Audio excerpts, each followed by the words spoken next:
Boa tarde, gente. A gente vai continuar aqui a nossa aula de legislação. Vamos responder aqui umas questões e ao mesmo tempo revisar o assunto. Eu achei uma forma bem legal da gente revisar o assunto respondendo essas questões aqui. A gente vai começar aqui por direito do trabalho, que foi a nossa primeira aula. Vamos começar aqui os assuntos de princípios. E vamos ver aqui a primeira questão. A primeira questão, como ela já fala, ela trata do princípio da autonomia. Não sei se vocês lembram, esse princípio ele fala da possibilidade das partes envolvidas numa relação de emprego produzirem regulamentações próprias, acordos próprios. É o caso dos acordos coletivos e das convenções coletivas. A gente vai ver aqui a primeira questão. A primeira letra. É incompatível com a ordem jurídica constitucional, porquanto em matéria de direito do trabalho, o autor exclusivo do direito positivo é a União, nos termos do artigo 22, inciso 1 da Constituição. Bem, essa questão aqui já está errada, né? Essa letra A está errada porque, como a gente sabe, existe esse princípio na Justiça do Trabalho, o princípio da autonomia, o princípio da autonomia privada coletiva, como ela trouxe aqui na questão. Então ela está errada porque tem essa previsão, não é inconstitucional. Vamos passar aqui para a letra B. A letra B autoriza a negociação coletiva quanto a direitos dos trabalhadores, exceto quanto à redução salarial. Essa questão aqui ela também está errada porque existe a possibilidade, inclusive a única possibilidade de ocorrer a redução salarial é em caso de acordos e convenções coletivas. Isso ocorre no caso, por exemplo, um caso como a gente está vivendo agora nessa crise. É possível sindicato dos empregadores e sindicato dos empregados negociarem uma redução salarial para evitar a demissão em massa, ou uma empresa junto ao sindicato fazer um acordo coletivo. Então está incorreta a letra B também. Vamos aqui para a letra C. Autoriza a elaboração e regulamentação dos interesses de grupos sociais de trabalhadores e empregados, respeitando-se quanto àqueles o princípio da proteção dada a sua hipossuficiência. Essa questão aqui também ela está incorreta, porque existe a proteção ao empregado. Só que nesse caso, no caso de acordos e convenções coletivas, não existe hipossuficiência, porque estamos falando do caso de dois sindicatos, então eles estão em paridades, né? Ou então do sindicato e uma empresa. Então não existe aqui, nessa situação, hipossuficiência. Vamos aqui para a letra D. Reflete a capacidade de autorregulamentação das partes envolvidas na negociação coletiva, respeitados os limites impostos pela ordem constitucional. Essa aqui é a nossa questão correta. Vamos marcar aqui ela. Essa aqui é essa questão correta porque realmente esse princípio ele reflete a capacidade de autorregulamentação das partes envolvidas na negociação coletiva, como eu falei, acordos e convenções coletivas de trabalho, respeitados os limites impostos pela Constituição.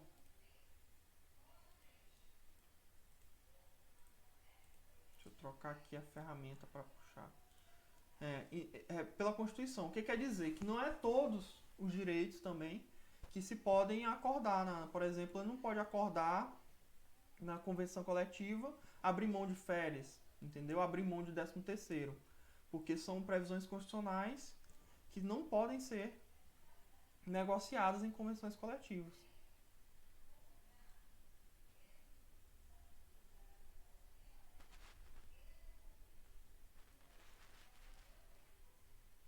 Figura-se como um ordenamento jurídico local a partir da promulgação da Constituição Federal. Não está errado, não é local. Então é a correta a letra D. Vamos aqui para a segunda questão. A segunda questão traz o princípio da proteção. Um princípio, como eu falei na aula, muito importante para a Justiça do Trabalho e para o direito trabalhista como um todo. Esse princípio ele traz a questão da proteção do trabalhador, da hipossuficiência do trabalhador. Ele advém do princípio da isonomia, do princípio da igualdade. Esse princípio ele fala para tratar o princípio da igualdade, né? Tratar os iguais de forma igual e os desiguais na medida de suas desigualdades. Em uma relação de emprego, os trabalhadores eles são a parte hipossuficiência, são a parte mais fraca dessa relação. Então, é isso que esse princípio fala. Ele fala que o trabalhador ele deve ser protegido na relação de emprego. Aí vamos ver aqui as alternativas. O princípio da proteção é considerado princípio dos princípios no direito do trabalho, constituindo a própria essência desse ramo. E de acordo com a clássica divisão da Américo Pla Rodrigues, manifesta-se pelas regras do indúbio pró-operário, da norma mais favorável e da condição mais benéfica. Logo de cara, essa aqui é a resposta correta. Logo de cara, a gente tem a letra A como sendo a resposta correta.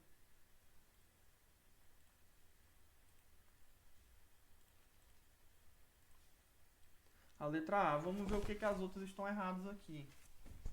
Do indúbio pró-operário, está correto.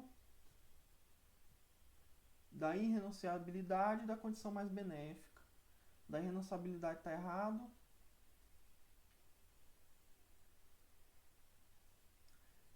Irrenunciabilidade e continuidade também não, são outros princípios. Também não se enquadra dentro do princípio da proteção, a continuidade. Continuidade errada aqui de novo. Continuidade e boa-fé errada aqui também. Então é a letra A correta.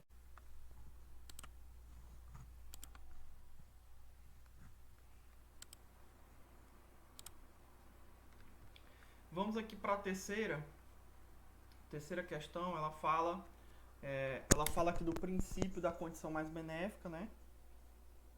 Vamos ler aqui a questão.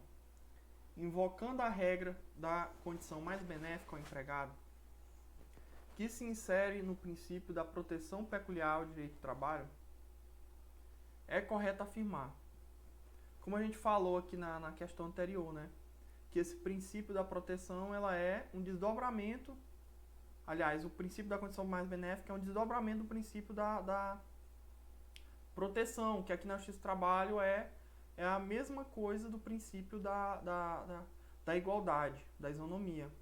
São sinônimos aqui. O princípio da proteção do empregado. Desse princípio decorre o princípio da condição mais benéfica. Aí vamos ver aqui as alternativas. Ele quer saber o que é correto afirmar a respeito da condição mais benéfica. Havendo conflito entre duas normas jurídicas,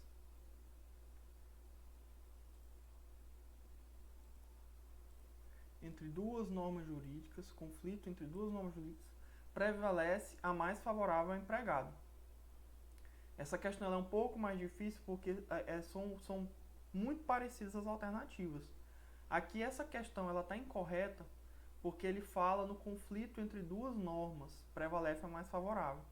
Esse aqui nós temos o princípio da norma mais favorável, não é a condição mais benéfica, é da norma mais favorável. E aqui na alternativa B, havendo dúvida quanto ao alcance da norma tutelar, julga-se a favor do empregado. A gente tem que sublinhar aqui essa palavra dúvida e ver que aqui, na verdade, está falando do princípio do indúbio pró-operário, que quer dizer, na dúvida, deve-se escolher a favor do operário. Na dúvida sobre a interpretação de uma norma, sobre o alcance, aqui alcance da norma ele está querendo dizer no sentido de interpretar. Deve-se, sempre que tiver dúvida se vai beneficiar o empregado ou o empregador, deve-se optar em favor do empregado. Esse também é um dos princípios que decorre do princípio da proteção. Vamos aqui para a letra D, para a letra C. As normas legais não prevalecem diante de normas instituídas por convenção ou acordo coletivo, por terem estas distinção mais específica. Esse aqui também está incorreto, porque a gente está aqui diante do princípio da negociação. Foi o que a gente falou na primeira questão.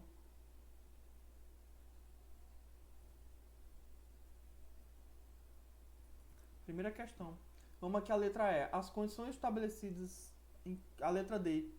A supressão de direitos trabalhistas instituídos por regulamento de empresa só alcança os empregados admitidos posteriormente. A supressão de direitos trabalhistas instituídos por regulamento de empresa só alcança empregados admitidos posteriormente. Em outras palavras, o que isso quer dizer? Quer dizer que havendo novas regras, novas determinações por parte da empresa, novas condições por parte da empresa, ela só se aplicará a contratos posteriores, não se aplica a contratos em vigência. Aqui nós estamos diante do princípio da condição mais benéfica, portanto a alternativa correta é a letra B. Esse princípio ele fala que deve-se optar pela condição mais benéfica ao empregado. Por exemplo, você está trabalhando numa empresa e sua jornada de trabalho, aliás, você está trabalhando numa empresa e você recebe uma cesta básica de R$1.000, por exemplo. Cesta boa, né? Você recebe uma cesta básica de R$1.000. Só que aí a empresa, a partir do próximo ano, devido à crise, resolve que não vai mais dar essa cesta aos empregados. Ela faz um novo contrato de trabalho. Esse princípio da condição mais benéfica fala que não pode ter essa alteração lesiva do seu contrato de trabalho. Ele pode fazer isso para os novos contratos, ou seja, ele está contratando agora, ele pode aplicar isso aos novos empregados. Mas aos antigos deve permanecer a condição mais benéfica. Agora, se ele fizesse um novo contrato, melhorando essa cesta para R$1.200, aí sim poderia ser aplicado ao empregado. É isso que fala esse princípio. Fala que deve ser aplicada a condição mais benéfica ao empregado. Então vocês viram como são institutos muito semelhantes. Principalmente aqui o da letra B, né? Que havendo dúvida. Aliás, o da letra A e B e com esse princípio. Aqui na letra A, havendo dúvida, a diferença é só que são em relação a normas jurídicas. E a letra D é com relação à condição. Essa é a única peculiaridade. Vamos aqui para a quarta. Essa quarta aqui, nós vamos falar sobre vários princípios nela.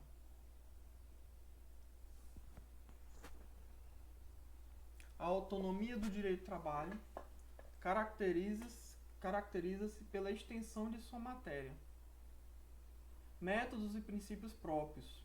Por isso, para dominar tal ramo das ciências jurídicas e sociais, é preciso bem compreender os seus princípios, principalmente aqueles consagrados internacionalmente.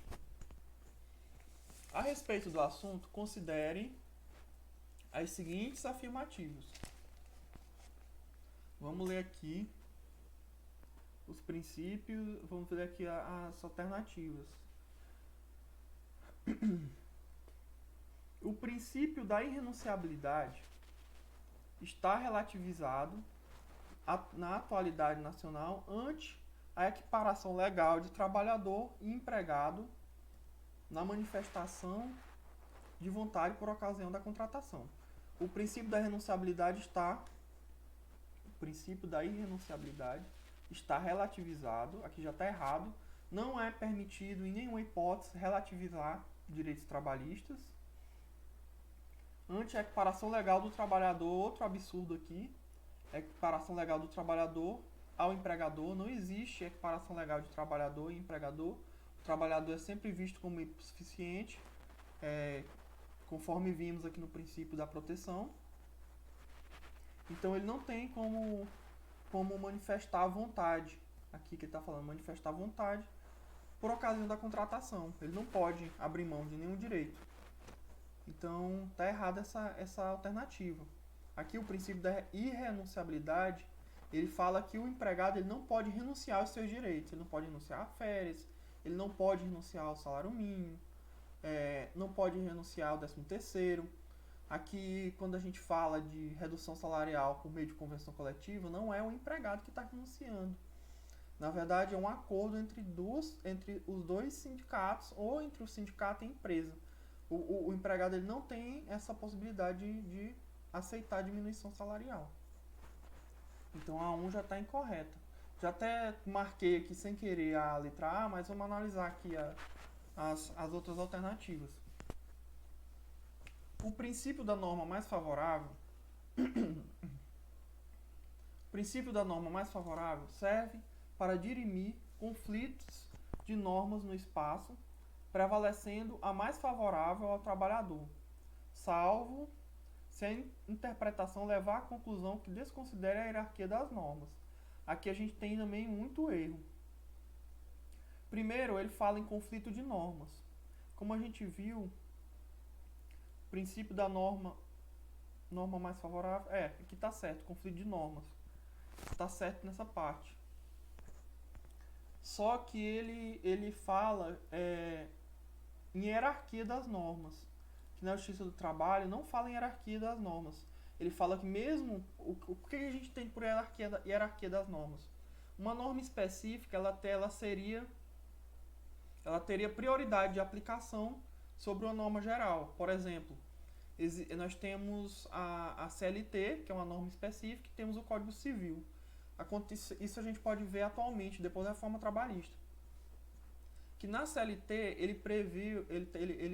ela prevê uma tabelação em relação aos danos morais.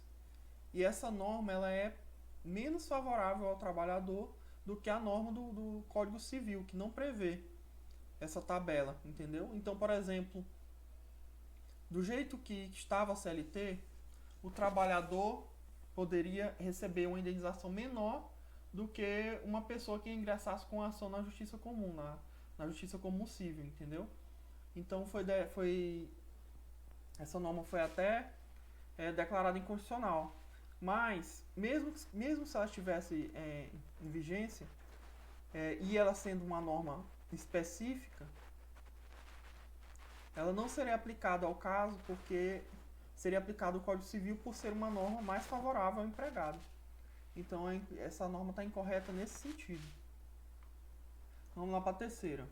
O princípio do indúbio pro operário autoriza a conclusão de que na Justiça do Trabalho,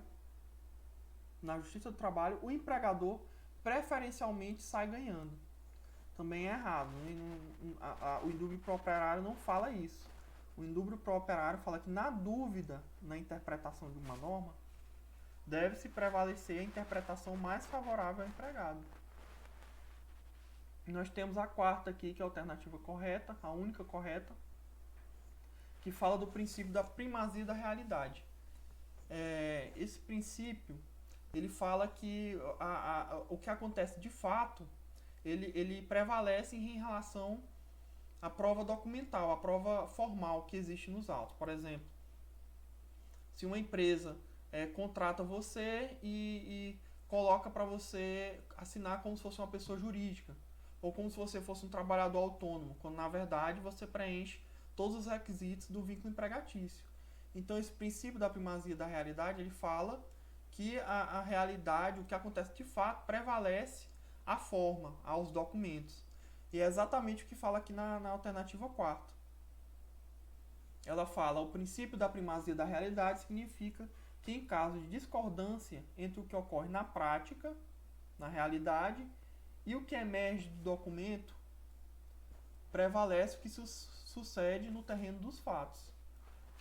O que ele quer dizer que, em relação aos documentos, o que vai prevalecer é o que ocorre na prática, o que se sucede no terreno dos fatos. Portanto, a alternativa A é a correta, somente a afirmativa 4 é verdadeira. Aqui na quinta, nós vamos novamente aqui para o princípio da primazia da realidade. Vamos ver se está correta a alternativa. No direito do trabalho, aplica-se o princípio da primazia da realidade, que concede aos fatos um valor maior que aos documentos. Portanto, aqui a alternativa está correta. Exatamente o que falou aqui na questão anterior. Outra aqui de primazia da realidade. Um representante comercial, essa aqui é um caso concreto, ajuiza a reclamação trabalhista pleiteando o vínculo de emprego e verbas daí decorrentes. Não obstante a prestação de serviço ter ocorrido mediante celebração de contrato, prestação autônoma, à luz do princípio da primazia da realidade. Vamos voltar aqui. Um representante comercial ajuiza uma reclamação trabalhista. Pleiteia o vínculo empregatício, ou seja, ele quer ser considerado empregado, né, e receber as verbas, receber o 13º, receber férias, eventuais horas extras. Não obstante a prestação de serviço tenha ocorrido mediante celebração de contrato de prestação autônoma. É o exemplo que eu dei agora acima. De fato, ele preenche todos aqueles requisitos para ser empregado. Não sei se vocês lembram ainda os requisitos, que é ser pessoa física, ter pessoalidade, ou seja, ele não pode se fazer substituir por ninguém.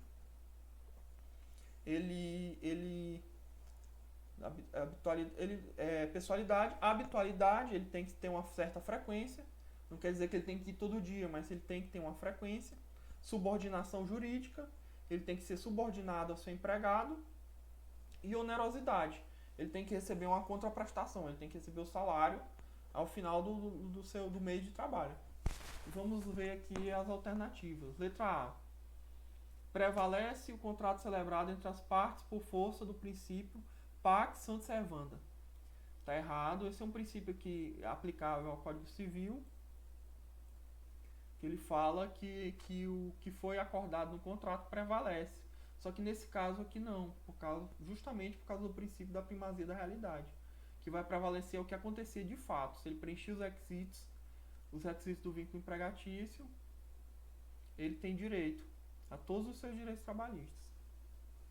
Prevalece o contrato celebrado entre as partes, mesmo que fique demonstrado a presença de coação ou dolo, está errado também. O vínculo de emprego pode ser reconhecido se da realidade dos fatos resultar demonstrada a presença dos requisitos necessários para a configuração do contrato de trabalho. E essa aqui é a nossa alternativa correta. Ou seja, se no processo ele conseguir provar os requisitos necessários à configuração do contrato de trabalho, que é o que eu falei, pessoa física, no caso ele é pessoa física, né? Pessoalidade, habitualidade, onerosidade e subordinação, ele vai conseguir reconhecimento do vínculo empregatício. Letra D. O vínculo de emprego será sempre reconhecido porque houve uma prestação de trabalho mediante remuneração. Está errado também porque a gente sabe que existe a diferença entre contrato de trabalho e contrato de emprego. Esse contrato de trabalho é qualquer prestação de serviço em que haja uma prestação de serviço por pessoa física, né? Não necessariamente sendo oneroso. Nesse caso não precisa ser oneroso. Pode ser em caso de autônomo ou para um serviço específico de pedreiro, de arista. Todos esses contratos, eles não são vínculo de emprego. Então, por isso que essa alternativa está errada. Casos profissionais liberais, com o que eu posso dar mais de exemplo para vocês? Profissionais liberais, esse pessoal que fica em porto, que faz descarga de mercadoria, fica lá, qualquer um que chega descarrega. Tem muita gente que trabalha também entregadores, principalmente nessa época de pandemia agora, a gente tem muito entregador que está trabalhando, entregando pizza, entregando lanche, que eles não têm vínculo empregatício, não preenche aqueles requisitos do vínculo empregatício. Portanto, são contratos de trabalho, mas não são contratos de empregatícios. O vínculo de empregado será sempre reconhecido uma vez que os atos que visam anular, fraudar ou desvirtuar os direitos trabalhistas são nulos de pleno direito, em obediência ao artigo 9º da Consolidação da Lei do Trabalho. Esse aqui está errado, só nessa parte são nulos de pleno direito, porque eles não são nulos. Eles podem ser anulados, nulos de pleno direito não. Eles podem produzir efeitos e depois ser anulados. Portanto, resposta certa, letra C.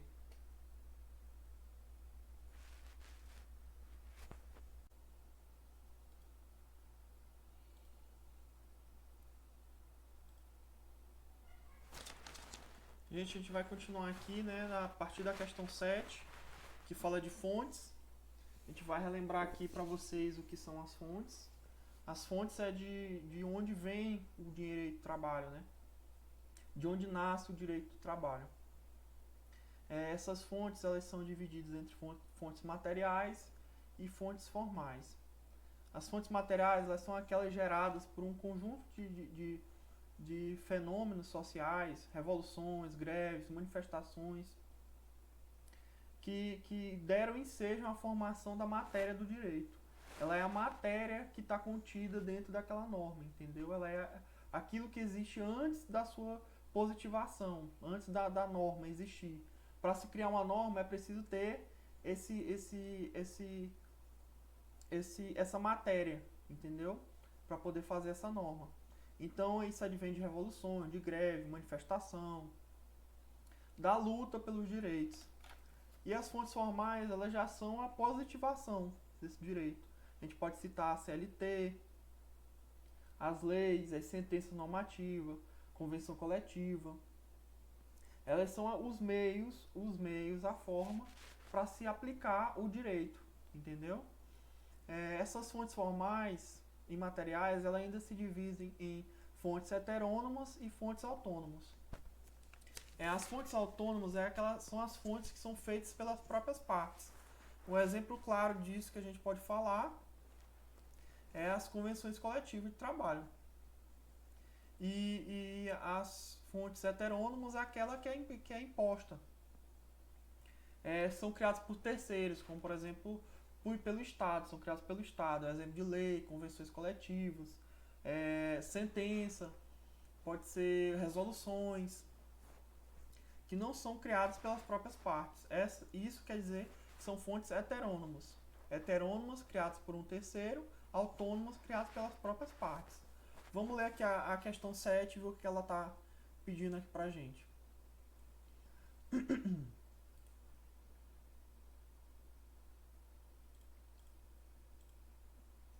No direito do trabalho, as sentenças normativas na Justiça do Trabalho, os costumes e a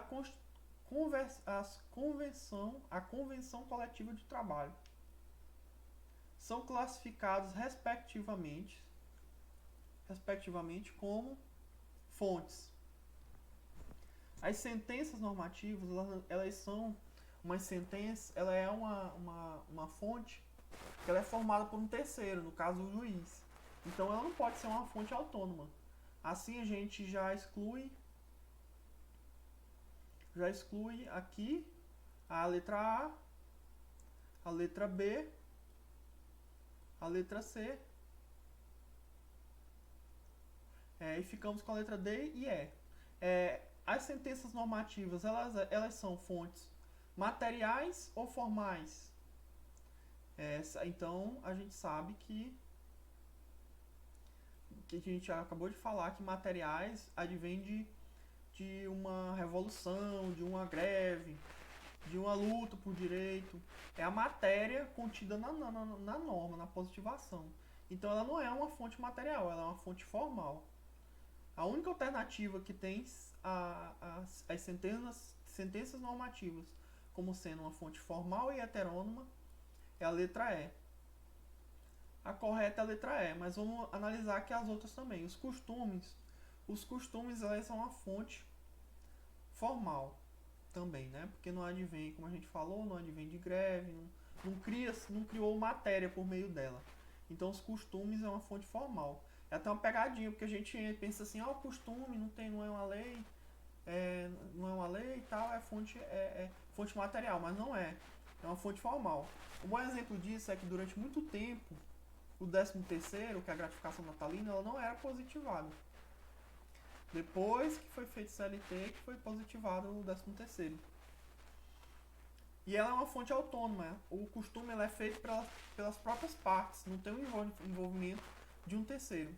E nós temos aqui as convenções coletivas, que a gente já falou bastante, que é uma fonte autônoma e formal. Ela é, além de ser uma fonte formal, né, do sentido de ser documentado, de ser escrito, ela também é uma fonte autônoma. Ela é feita pelas próprias partes. É o caso da convenção coletiva. Um outro exemplo é o acordo coletivo, que é feito entre a empresa e o sindicato. Então, letra correta, letra E. Agora a gente vai entrar aqui nas relações de emprego. Esse é um tema também muito importante, principalmente para a área de vocês, que é para quando, e ajuda vocês a identificarem quando ocorre um contrato de emprego que é regido pela CLT, que é a consolidação das leis trabalhistas, muitas vezes até chamado de contrato seletista, porque é regido pela CLT, dos contratos de trabalho. Vamos ler aqui a questão. A caracterização de um vínculo empregatício demanda a existência de alguns requisitos. A assertiva que indica corretamente quais sejam esses requisitos é... Aí, vamos lembrar que os requisitos eles são 5 requisitos. Se faltar um desses requisitos, mesmo tendo os outros, não caracterizam um vínculo de emprego. Os requisitos são ser pessoa física, ter pessoalidade na prestação de serviços, não eventualidade ou habitualidade, que é a mesma coisa, ter subordinação jurídica. A gente explicou que não já teve discussão se era subordinação técnica ou subordinação financeira, e não é, porque muitas vezes há empregados que tenham mais dinheiro do que a empresa, como por exemplo um grande empresário que vai comandar uma empresa e o capital dele às vezes é até maior do que a própria empresa. Então não é uma subordinação financeira e nem uma subordinação técnica, porque ele tem um conhecimento até superior da empresa. Então o entendimento majoritário é que é uma subordinação jurídica. E a onerosidade, o que quer dizer isso? Que tem que haver uma prestação. Você trabalha para receber no final do mês o salário, tem que ter uma contraprestação pecuniária. Então vamos ver aqui as alternativas que tem esses requisitos aqui. Letra A aqui já tem uma pegadinha aqui pra gente, porque se você ler rápido, você pensa que tem todos os requisitos. Ó, pessoalidade, subordinação jurídica e onerosidade. Só que aqui não é eventualidade, é o contrário. É a não eventualidade ou habitualidade. Se tivesse aqui habitualidade, estaria tudo correto. Ou se tivesse não eventualidade, também estaria correto. Então essa aqui está errado. Dependência econômica, não. Como a gente falou, não necessariamente tem que haver essa dependência econômica. Continuidade também não. Subordinação aqui estaria correto, mas o resto da questão está tudo errado. Vamos aqui para a letra C. Onerosidade, sim. Exclusividade também está errado, porque você pode trabalhar para outra empresa, pode trabalhar em 2 empresas ou até mais, se não houver incompatibilidade de horários. Inclusive agora, depois da reforma trabalhista, tem a questão do trabalho intermitente, né, que permite você ter várias assinaturas na sua carteira. Então exclusividade não é requisito. Ó, aqui tem a subordinação jurídica, mas essa alternativa C está errada. Aí nós temos a alternativa D. Eventualidade, já está errado. Subordinação, correto. Impessoalidade, errado também. Tem que ter pessoalidade. Você não pode se fazer substituir no seu trabalho. E onerosidade estaria certo, mas aqui a gente tem 2 alternativas erradas. Então só nos sobrou a letra E, que é exatamente o que fala esses requisitos. Não eventualidade, subordinação, pessoalidade e onerosidade. Correta, letra E. Eu vou até falar aqui para vocês.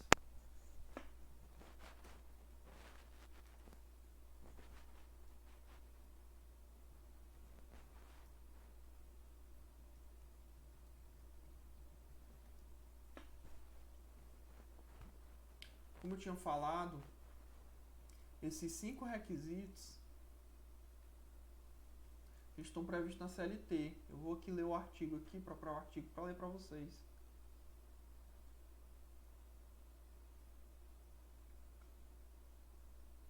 Ó, esses requisitos eu já tinha falado na aula também, mas eu vou repetir aqui.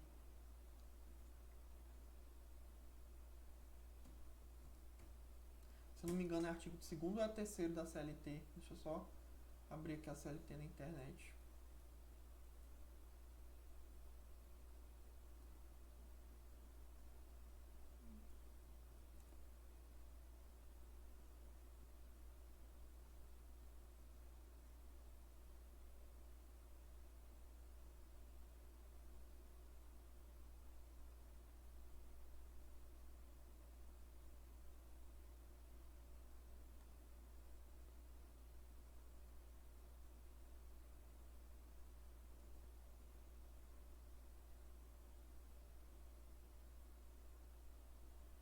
É, isso mesmo. Artigo 3º. Considera-se empregado toda pessoa física, o primeiro requisito, é que preste serviço de natureza não eventual, ou seja, com habitualidade. Toda pessoa física com habitualidade, 2 requisitos. Sobre a dependência deste, já temos aqui o requisito também da subordinação. E mediante salário, nós temos aqui o requisito da onerosidade. Aqui, quando ele fala também em empregar toda pessoa física que presta serviço na natureza eventual, também está a questão da pessoalidade. Então, todos os requisitos, eles vêm do artigo 3º da CLT, se vocês tiverem curiosidade aí de ler. Vamos passar aqui para a próxima questão. Arthur presta serviço regularmente para Lucas.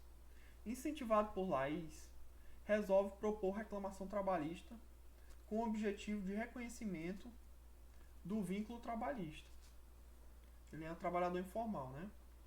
Para isso, deverá em juízo provar a existência de... O que ele tem que provar para o juiz para que seja reconhecido seu vínculo de emprego com o Lucas aqui. Assinar a alternativa correta. Prestação de serviços eventual, errado, como a gente já viu. Ele tem que ter habitualidade, ou não eventualidade. Letra B, errado também.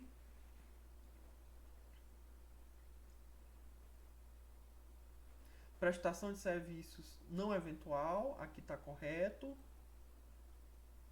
Sem dependência e mediante salário, aqui está errado. Que a dependência está no sentido de ter subordinação. A alternativa correta, portanto, letra D. Prestação de serviço não eventual, sob dependência e mediante salário. A questão ela não bota todos os requisitos, até porque tem alguns que estão implícitos. Como, por exemplo, ser pessoa física. Quando ele fala que é Arthur, já se tem que é uma pessoa física. E quando fala também aqui, regularmente, a gente já tem também o requisito aqui da habitualidade. Então, correta, letra D. Por aqui a gente encerra o direito do trabalho. Vamos iniciar aqui o direito tributário.